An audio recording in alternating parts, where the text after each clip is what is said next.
So, no Camino. No Camino. No Camino? It's like I'm having deja vu. We didn't get any Camino, which was sort of something that was anticipated. Yeah. Yeah, for the Book of Boba.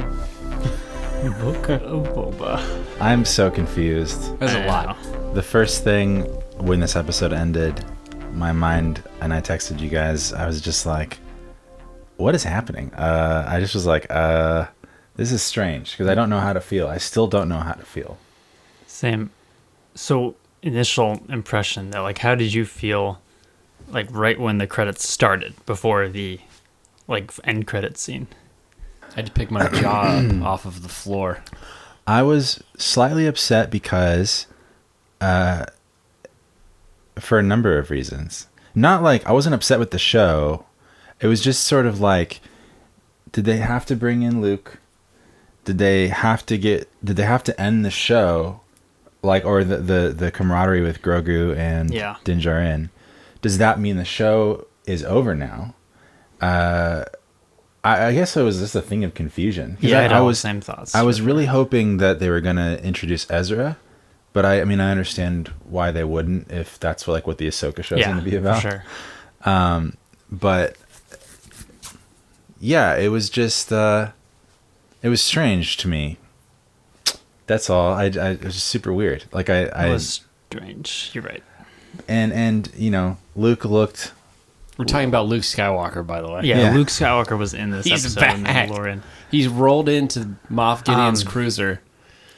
I'd say his arrival was the coolest part of the episode. Yes, the for X-wing showing up, where you're like, oh my god, I know whose ship that is. Yeah. And I thought it was that cop. Just Dave Filoni. Yeah, it's Dave. Honestly, it could have been a cop. But then seeing Luke fighting seeing this mysterious hooded figure, you don't even know what the color of the lightsaber is at first from the security footage. Yeah. That was super cool. Yeah.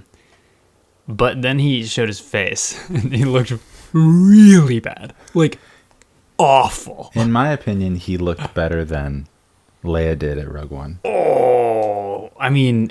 But Really? Tarkin? What about Tarkin? Tarkin was fine. I like Tarkin. I thought Leia and Tarkin were fine. I mean, Leia, it's always in the eyes. It looked kind of weird. But in Luke, it looked like when you cut something out in Photoshop and then just blur the edges to make it blend in with the background. There's like I didn't think it was that bad. Halo around Luke's. I mean, I was watching it on my 17-inch Dell XPS 17 4K screen.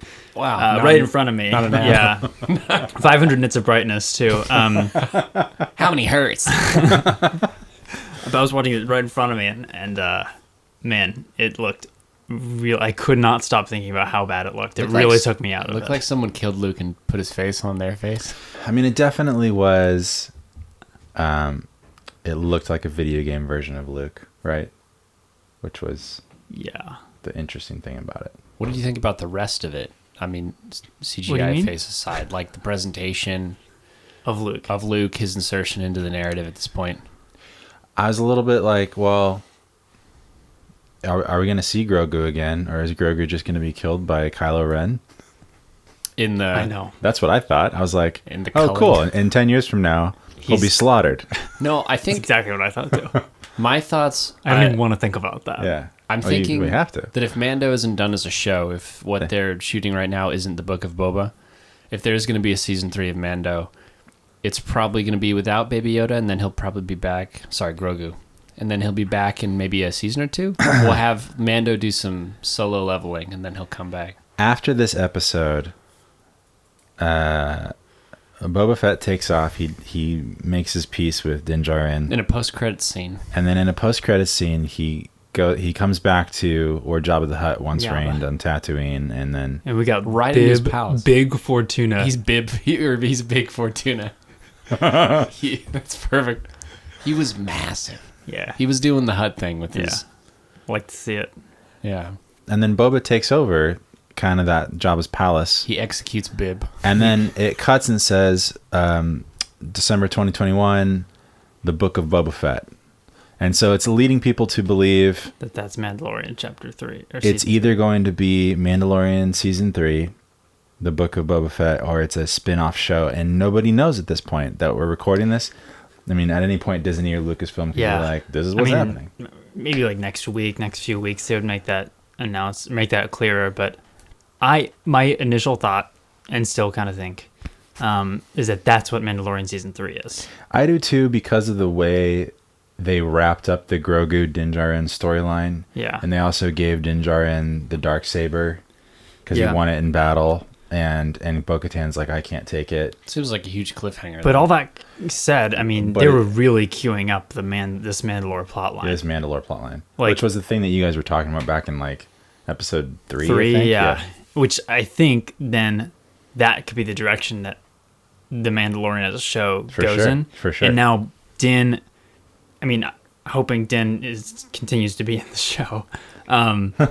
He has the Darksaber now. Bo-Katan needs it to rule Mandalore. There's a lot of rumors right now that they're going to write Pedro Pascal out of the show. Yeah, I've been hearing that too, but it's probably just based on I mean, because think about how a leak gets out. Yeah. It's like somebody sees a title or something, and they probably saw Book of Boba Fett December 2021, which is when Chapter 3 or Season 3 is supposed to come out. Right. So that's also considering the dates. That's why I think it's going to be just Mandalorian season 3 is following just a different Mandalorian, mainly Din hopefully still in it. Yeah.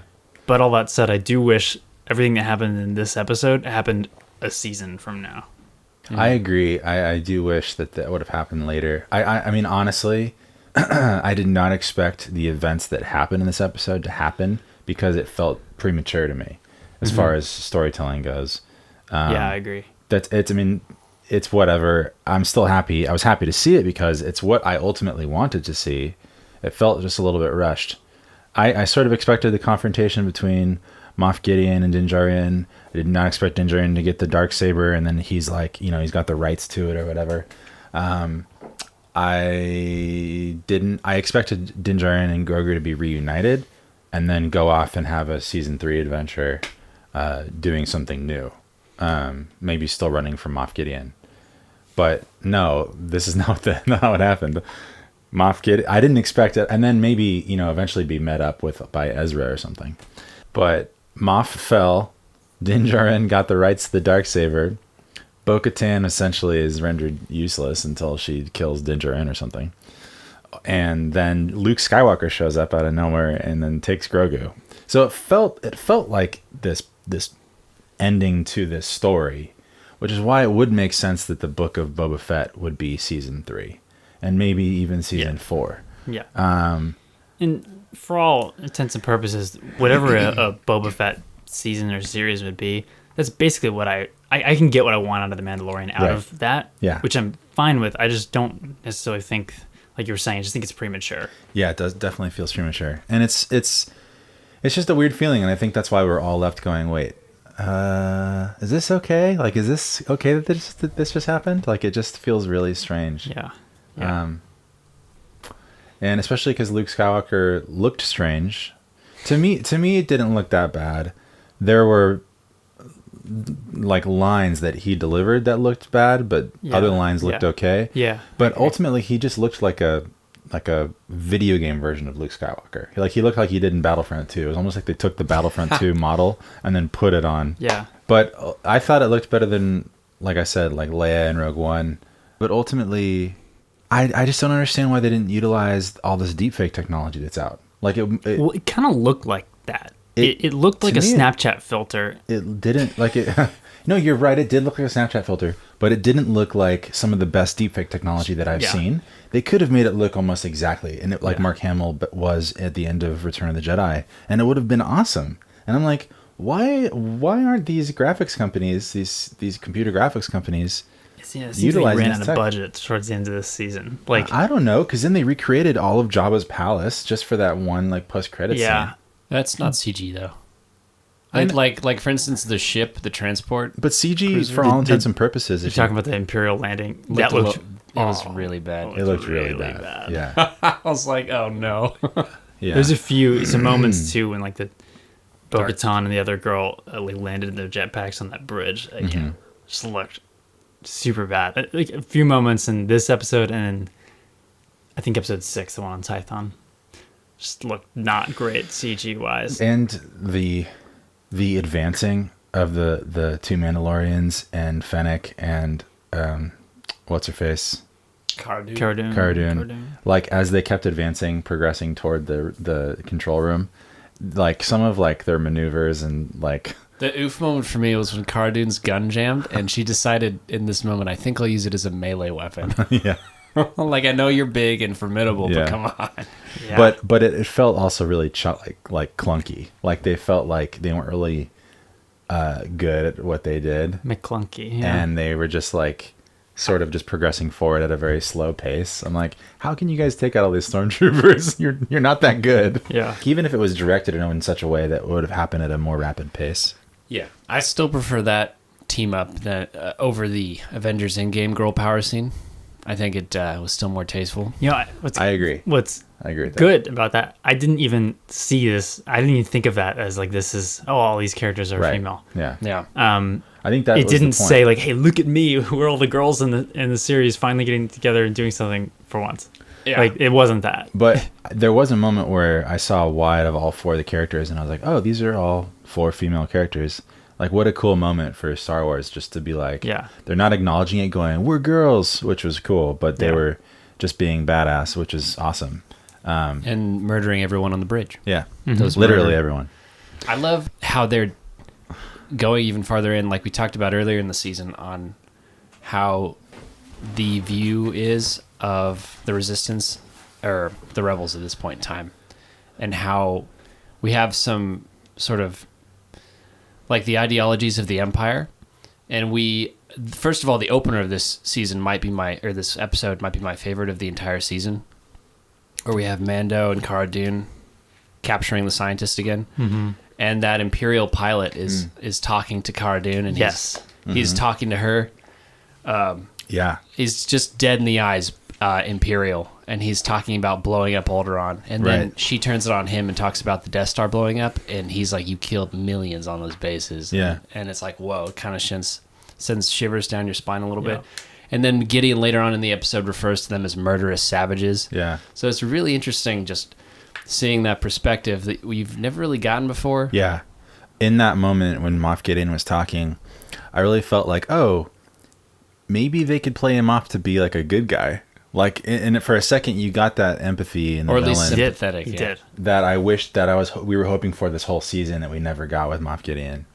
And I honestly hope his character does more in the future, because Yeah, I really don't. There's no way it could be done. The whole Baby Yoda No. storyline can't be done because he said he got what he wanted. He said he got the blood. Yeah. And but then he started to fight him, which indicated that he that might have maybe been lying. he was lying. Good point. Yeah, but I don't know. It just seems like from a not a Star Wars perspective, just from a storytelling Yeah. perspective, that doesn't seem wrapped up. Yeah. Yeah, I agree. That's why I don't think it's done. I think we'll have another round to go with Mando and the crew. Yeah, but yeah, back to the Luke thing. Yeah. I'm not necessarily like upset that Luke was in it. Like, I Yeah. think it makes sense. I mean, Yeah. after season 1, we were probably all talking like that is the most logical place for this to go to. Yeah. It was just the way it was done. Executed. The way it was execution. executed. I mean, the arrival and stuff, like I was saying, great. That was some of the probably- coolest like Luke Skywalker fighting I've For seen. sure. Like, Total sure. homage. he was doing some to super the cool Jabba's things. palace sequence. It seemed a lot like that to me. That as well. I was going to say to the Rogue One Vader sequence. yeah. Darth. It was He like also Luke got picked his up the- hallway the fight. Darth- He and crushed him the just Dark like Darth Trooper. Vader would have. Yeah. That was insane. Yeah, was so cool. Yeah, that was some awesome moments. The Dark Troopers too. The punch into the head of Din. That was a cool That was epic. scene. Anyway, that interrupted you. But yeah, having Luke show up, makes perfect sense. It's just, there's certain things in Star Wars where there's a difference between world building and franchise building, and this seemed like a big franchise building moment, Right. Especially when R2-D2 showed up. I know, right? Like, I'm just thinking I forgot about logistically, that it's until like, just wait now. a minute. Like, R2 had to go through so many hoops to get out of that X-Wing and get all the way out there. That's why it took him so long. He was just hanging. He was hanging behind. Yeah. That was just like, That's pretty like funny. look, it's Luke Skywalker. Yeah. R2, you guys love this guy. Yeah. You know? it was good to see R2, especially because he was so underutilized in the sequel trilogy. Yeah, I mean, yeah, it's the same, familiarity, and I like that too. But it was, when you finish watching, to me, like finishing watching The Rise of Skywalker or something, it's like I kind of have like a guilty feeling, like I just indulged in something like a drug, because there's all this just like hot air blown into it, and you're ingesting it, and you're like, oh, this is awesome, but like there's nothing really to support that hot air. And I think I had the same feeling with this, which I haven't had in The Mandalorian so far, and it kind of bums me out. It was the first time I felt like, gotcha. Oh, this is like that kind of Star Wars now, which both of them are fine. I just happen to like the world building part more than the franchise building, and I just we talked about this whole season. I like it better, this show, when it's not so much the Skywalker saga, and it's the Mandalorian episodes, I don't know if that's what it is now. I agree it was with you. for those moments. Exactly. The thing is, it made me feel that way for those moments, and I don't want that to taint the way I think about any other part of the show. You mentioned the brutality of the Dark Troopers. What did you guys think of the look and the movement? Was that... Honestly, if they were CG, they looked great. They looked pretty good. Big maybe Terminator all the vibes. money went to them instead of the Imperial shuttle. And I did think it was funny when Mando initially just blew the whole squad out of an airlock. I loved that, but then they ended up coming back. Yeah, it made sense afterwards. But the initial fight between Din Djarin and just one of them, you're just like, wow, this is going to be a tough fight. So freaking awesome. Yeah, it was so cool. I think I cheered. I stood up and cheered a little bit when he Beskar speared the Dark Trooper through the jugular and ripped his head off. And then he popped it off. It was dope. Yeah, there's a lot of really good moments in this. It's just hard to think about them when they're overshadowed by the fact that Luke Skywalker. Mando's Beskar spear fight against Gideon and the Darksaber. Great. Really cool. Really well choreographed. Like, he did a lot of little kicks and flips, and I was like... He had the spear, like, he was holding one end of it, and he kicked behind him and, like, whipped it around to hit Gideon. It was crazy. So cool.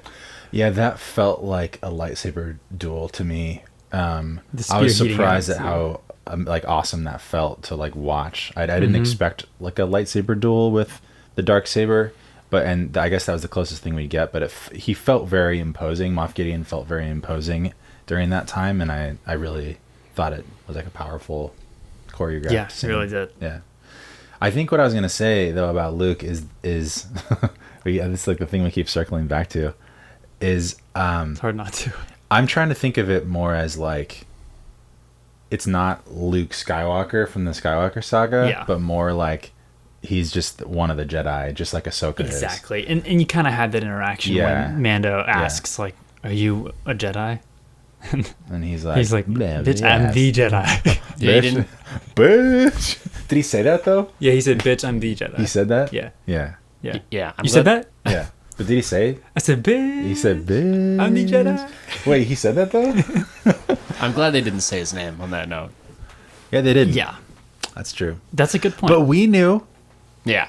And again, we could have told him. The inclusion of Luke, genuinely okay. Makes sense.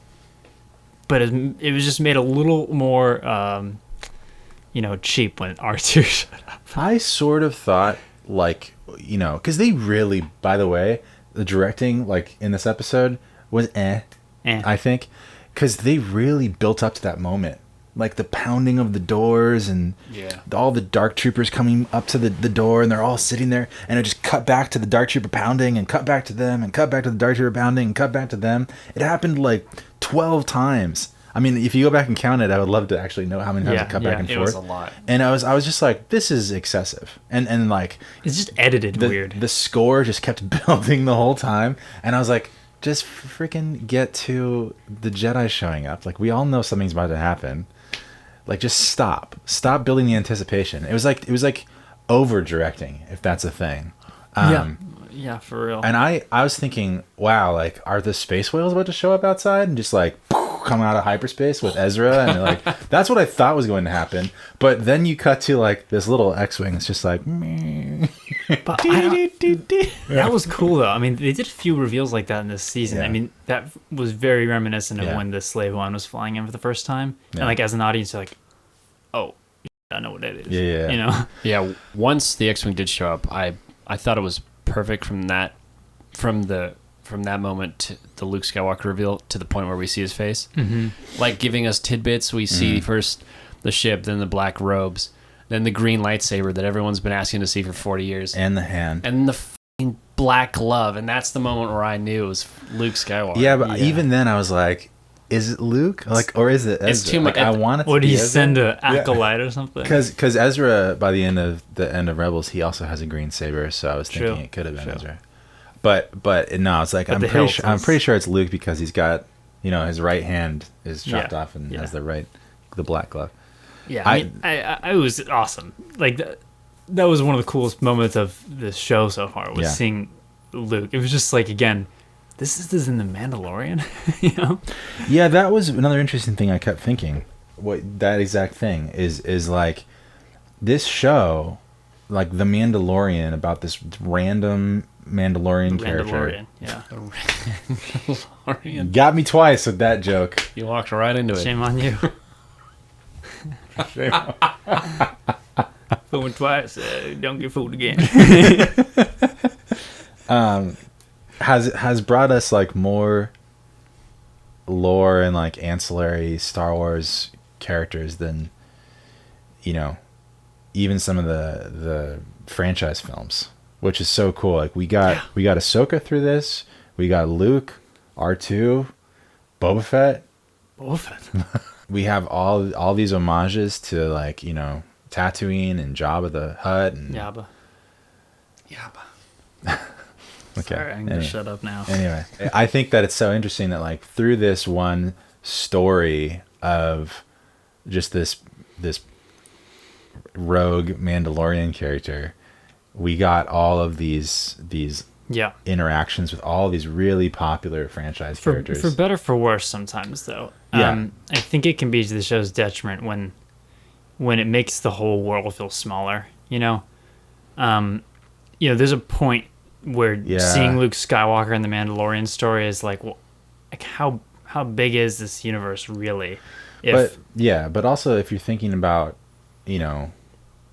we're following a story for a reason, and Yeah. usually that's because it's going to intertwine with characters that we already know and love. Of course. And I think that's what Star Wars is based on until they make a new whole thing like High Republic, where they sure. they like introduce us to new characters that we will then fall in love with, much like Andor. Yeah, I mean that's a perfect point. I mean, Yeah. it's just hard for me to get out of the mindset of No, like I feel you. like At least like Han Solo didn't show up or something, I know. Could you imagine? Oh my god. Chewie, we're home. Oh, it would be so bad. Just what if Han and Chewie walked through the door instead of R2? And then Leia.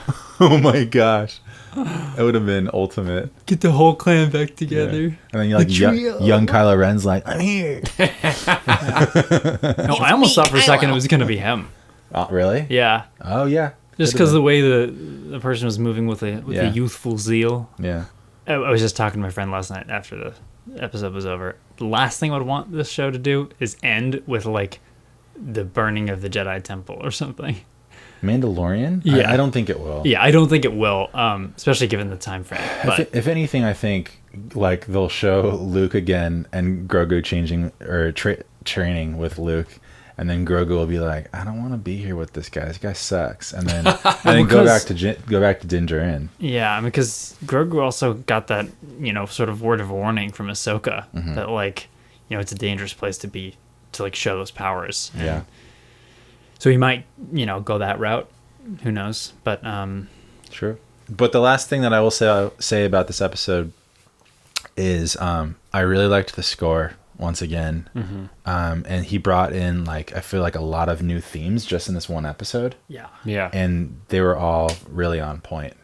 And they also didn't play like the classic Luke theme in this So either. glad. Yeah, which was nice. I think they did when he was talking to the crew.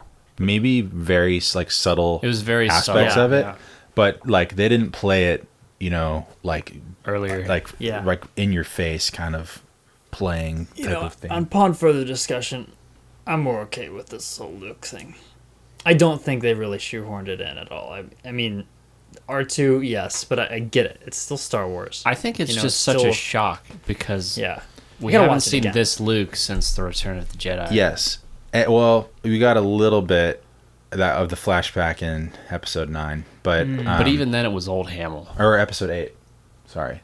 9, right? There's one in 9, and there's also one in 8 Oh. where, yeah, and then Luke's like, But yeah, Ludwig's score for Luke when he was in the hallway was strange, and it felt off the first time I watched it. Like it was too. Did you watch it twice? I went back and watched that scene again. Yeah. Because the score was, like you said, it was new and it was very interesting, but it just didn't feel right to me in that moment because it wasn't bombastic. I thought the first thing that came to my mind was Vader in Rogue One, which is this incredibly tense moment, and the score reflected that. And this was sort of this light, inspirational theme, which was cool, and it grew on me as I watched it again. But it was just it felt strange in the moment. Did it grow on you? It grew. Bryce is about I to had say the it. same idea. All right. I just didn't say it. I'm serious. We're all turning into each other. We're getting on the same cycle. Seriously, I All was of us gonna are say getting on the same cycle. grew. It would have been so Grogu. funny if Boba had stuck around for the bridge meeting and Luke walks in and they're just like staring at each other like, I know you. I killed you. That's what I Artist. thought Tarkin looked like. He looked very video gamey, and I'm almost more okay with that than I am with Tarkin looked a weird pretty cutout. good. I mean, I didn't have a problem with Tarkin in Rogue One. It was when Leia showed up, and just like that close up, and her face looked like too round for what Leia did in Episode 4, and I was just like, this isn't Leia. It was like Elf, like with Santa Claus. Like, you're not Santa. You're not Santa. You're not Leia. You smell like beef and cheese. And I felt the same way about Luke in this. yeah, You're he not did Luke. smell like beef and cheese. Yeah, exactly. Well put. Thank you. One of my best points so far.